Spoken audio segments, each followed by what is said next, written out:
Santander has a big business here in the United States, $145 billion in assets, more than 17,000 employees. But the brand, at the very least, if not all of your business here collectively, punches below its weight. Totally. Why? Yes.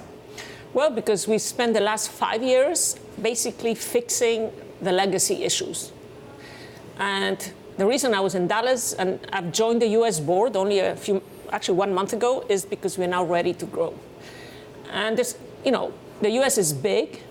It's a big market. It's a market that has huge relationships with Latin America and Europe. There's no other bank that can service in depth. So you're a customer in Michigan called Android, and this is a real story, by the way. It's not. They're a tech and manufacturing company. They won a business in Mexico. They wanted to finance it on a local basis. Santander was the bank. They now want to go to Brazil. We can help them in Brazil. I can give you dozens, I was going to say zillions, but let's say dozens of examples with Europe. So that's the second thing.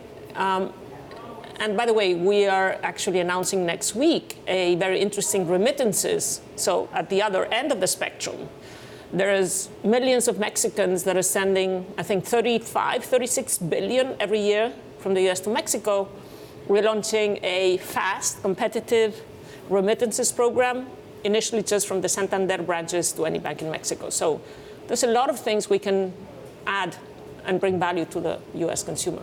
Ultimately, though, you have two clear choices, right? You can invest in the brand and eventually expand the business, make it more profitable, or you can reevaluate and sell. You want to grow. Why? And the reason I ask why is because one can make a strong argument for selling at least the US bank. You have a consumer finance business that generates a very handsome return on equity. But the bank itself is not that profitable. And you could sell it for billions of dollars, and you could reallocate that capital to faster growing markets like Brazil. Or you could take some of that capital and bolster your capital ratios and silence your critics and make the regulators happy. Sure. But I need to make also my investors happy today and in the future, and that's my job. And when I get asked what is the most difficult thing about my job, it's balancing delivering dividends today. We have paid $16.5 billion to our both shareholders and AT1 holders, but also investing for the future and making sure that I can continue delivering. And the US is a key part of that. And you cannot look at the US just the consumer lender and the bank. It's like an integrated business, even though we don't run it that way at the moment, because of funding, because of many reasons. So we are improving the bank. We've closed the net interest margin with our peers. We just appointed a new CEO to the bank. We're launching this new service that I just mentioned, which basically will attract new customers. And we have committed to getting to 12% return on tangible equity over the next couple of years, which is way above our cost of equity. And we have the means to do that. So it's a very important part of the Santander footprint. What about raising brand awareness? Barclays put its name on a stadium in Brooklyn. Right. HSBC brands the jetways, right, not just here in New York, but around the world. What about something like that? Well, that's why I'm here today.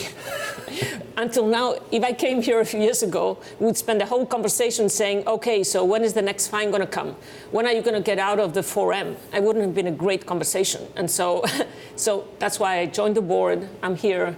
We're ready to grow. Our business in Dallas is doing great. And there's a lot of growth here, and it's going to be profitable. Does growing in the U.S. eventually mean buying in the U.S.?